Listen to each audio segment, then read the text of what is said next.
নমস্কাৰ বন্ধুসকল, Assamese everything YouTube চেনেলটোলৈ আপোনালোকক স্বাগতম জনাইছোঁ। আজিলৈ আহিছোঁ এটা খুব ডাঙৰ খবৰ। হাই ছেকেণ্ডেৰী পাছ কৰা সকলো ছাত্ৰ ছাত্ৰীলৈ এটা খুব সুখবৰ। বাণীকান্ত কাকতি এৱাৰ্ড, যিটো আগতে প্ৰজ্ঞান ভাৰতীয়ে এৱাৰ্ড বুলি কোৱা হৈছিলে, সেই এৱাৰ্ড অৰ্থাৎ সেই আঁচনিৰ যোগেদি যি স্কুটি দিয়া হয়, সেই স্কুটি আঁচনি আজি লিষ্ট পাব্লিছ কৰি দিছে হায়াৰ এডুকেশ্যন কাউন্সিলে। আপোনালোকে সেয়া নিজে নিজে গৈ চেক কৰিব পাৰিব। তাৰ বাবে মই কি কৰিব দেখুৱাই দিছোঁ। ডেছক্ৰিপশ্যনত মই লিংকটো দি দিছোঁ, আপোনালোকে সেই লিংকত যাব। যোৱাৰ লগে লগে আপোনালোকে এনেকুৱা এটা পেজ পাব। এনেদৰে থাকিব list of boys and girls who scored 75 and 60 marks respectively in HS examination আৰ eligible for doctor Banikanta Kakati award 2024-25। এতিয়া এই এৱাৰ্ডটোৰ কাৰণে আপোনালোকে ডেছক্ৰিপশ্যনত যাব। ডেছক্ৰিপশ্যনত গ'লে এনেকুৱা এটা ৱেব পেজ পাব। এই ৱেব পেজটোত আপোনালোকে চাৰ্চ বুলি যিটো অপশ্যন দেখিছে, তাত আপোনালোকে জাষ্ট BANI বুলি চাৰ্চ কৰি দিব। চাৰ্চ কৰি দিয়াৰ লগে লগে ৰিজাল্টটো প্ৰথমতে এইটো আহি যাব। আহি যোৱাৰ লগে লগে আপোনালোকে ক্লিক কৰি দিব। ক্লিক কৰাৰ লগে লগে কেইবাটাও PDF আহিব।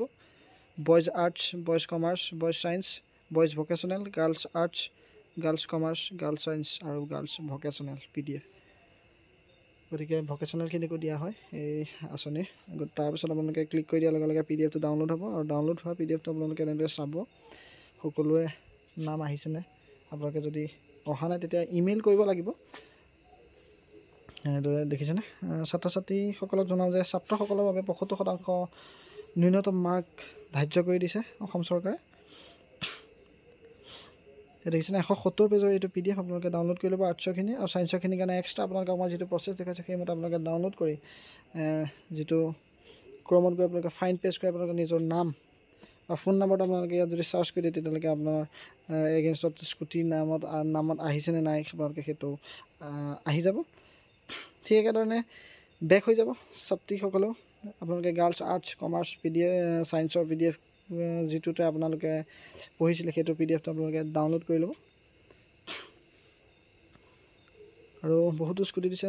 প্ৰথমতে চিৰিয়েল নাম্বাৰ আছে, তাৰপাছতে ডিষ্ট্ৰিক্ট কোড, তাৰপিছত ডিষ্ট্ৰিক্টখনৰ নাম, কলেজখনৰ নাম, ছাত্ৰজনৰ নাম, দেউতাকৰ নাম, তাৰপিছত কিমান নাম্বাৰ পালে, কোন বৰ্ষৰ, পাৰ্চেণ্টেজ আৰু মোবাইল নাম্বাৰ, এইকেইটা ছাইডত লিখা আছে। আৰু এতিয়া কি কৰিব লাগিব, এতিয়া তেওঁলোকলৈ যিটো ফোন নম্বৰ দিয়া আছিলে, সেই ফোন নম্বৰটোতে ডিলাৰৰ পৰা বা ৰেছপেক্টিভ যিখন কলেজ, সেই কলেজৰ পৰা ফোন কৰিব। কলেজটো জ'ন ৱাইজ কৰি দিব। কেইবাখনো কলেজৰ কাৰণে এখন হেড কলেজ বনাই দিয়া হয়। সেই কলেজখনৰ পৰা ফোন আহিব। ফোন অহাৰ লগে লগে আপোনালোকে ৰেছপেক্টিভ ডিলাৰলৈ গৈ আপোনালোকে স্কুটি ল'বগৈ পাৰিব। আৰু আপোনালোকে চাই লওক, ছাত্ৰীসকলেও এনেদৰে ডাউনলোড কৰিব পাৰিব। মই দেখুৱাই দিছোঁ। গাৰ্লছ আৰ্টছ PDFটোকে মই ডাউনলোড কৰি আপোনালোকক দেখুৱাই দিছোঁ। চাৰ্চ কৰি দেখুৱাই দিম আপোনালোকক কেনেদৰে চাৰ্চ কৰিব পাৰিব। আপোনালোকে এনেদৰে আহি যাব। Serial number 1, diet code, district name, এনেদৰে গোটেইখিনি ডিটেইলছ আহি যাব আপোনালোকক। গাৰ্লছৰ 60%লৈকে দিছে, আৰু তাৰ এবভ আছে, এবভ যিমান পাৰ্চেণ্টেজ আছে সেইটো আছে, কিন্তু মিনিমাম 60% পাবই লাগিব। আৰু নেক্সট ইয়েৰৰ পৰা এই যি 60% গাৰ্লছৰ কাৰণে আছিলে, যে সেইটো 75%লৈ অসম চৰকাৰে বঢ়াই দিছে, পদক্ষেপ লৈছে। সেয়া নটিফিকেশ্যনো ইয়াত লিখি দিছে, নটিফিকেশ্যন ওলাব। ইয়াত আপোনালোকে ৰাইট ছাইডে যিটো ডট দেখিছে, তাত টিপি যিটো ফাইণ্ড পেজত আপোনালোকে ক্লিক কৰি দিয়াৰ লগে লগে আপোনালোকে ইয়াত নামটো লিখি দিব। নামটো লিখি চাৰ্চ কৰি দিয়াৰ লগে লগে আপোনালোকৰ নামটো ইয়াতে ডিছপ্লে হৈ যাব। আশা কৰিছোঁ ভিডিঅ'টো চাই ভাল পালে। ভিডিঅ'টো লাইক কৰি দিব, শ্বেয়াৰ কৰি দিব, চেনেলটো ছাবস্ক্ৰাইব কৰি দিব। শ্বেয়াৰ কেনে কৰি দিব, যাতে সকলো ছাত্ৰ ছাত্ৰীয়ে কথাটো গম পায়, তেওঁলোকৰ নাম আহিছেনে নাই চাই লওক। যদি নাম নাই অহা, তেওঁলোকে জিমেইল এড্ৰেছ দি দিছোঁ মই ডেছক্ৰিপশ্যনত, সেই জিমেইল এড্ৰেছত গোটেই ডিটেইলছখিনি লিখি আপোনালোকে পঠাই দিব।